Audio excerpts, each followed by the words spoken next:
When we get patients for body contouring, there is a combination of male and female patients. But the difference is in the amount of fat and the location of fat. Male patients typically tend to have a trunkal obesity where most of the fat can either be subcutaneous or it can be visceral, which is under the muscle. Those who consume alcohol regularly tend to have more of visceral fat, and therefore the size of the tummy may not be showing only the subcutaneous fat. What we can remove by liposuction is only the fat which is between the skin and the muscle.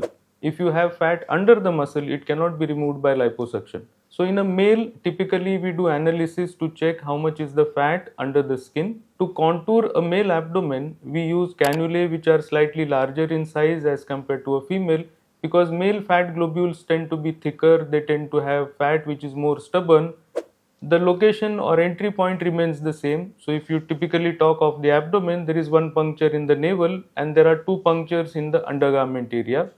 The side fat or the fat which is in the flanks, that is removed from behind. So the puncture is on the buttock behind. When we talk of contouring in females, females tend to have more of subcutaneous fat. Now in women who are either post pregnancy or those who are after a massive weight loss, they also tend to have looseness of the abdominal skin. If someone is unmarried or the concern is only to slim down, then what we target is the fat in the subcutaneous area, which is done by liposuction.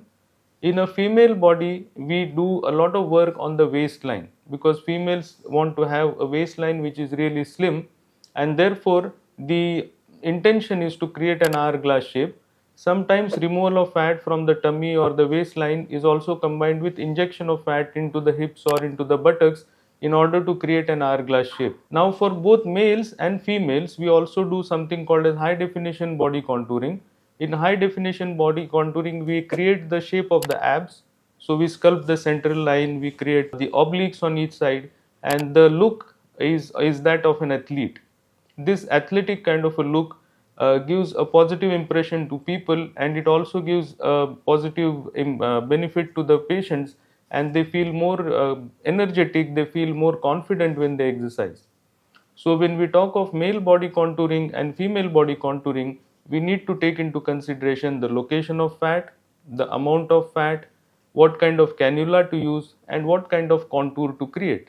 We don't want to create a feminine shape in a masculine body, and we don't create a masculine shape in a feminine body.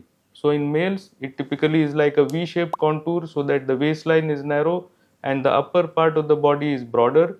And in a female, it's an hourglass shape where the waistline is narrow and the lower part, the hip and the buttock, is broader. That's how we treat males and females a little differently when we talk of body contouring. So if you have any questions related to body contouring or Vaser liposuction, do leave your comments in the comment section. Like this video, share it with your friends, and subscribe to our channel to get more updates.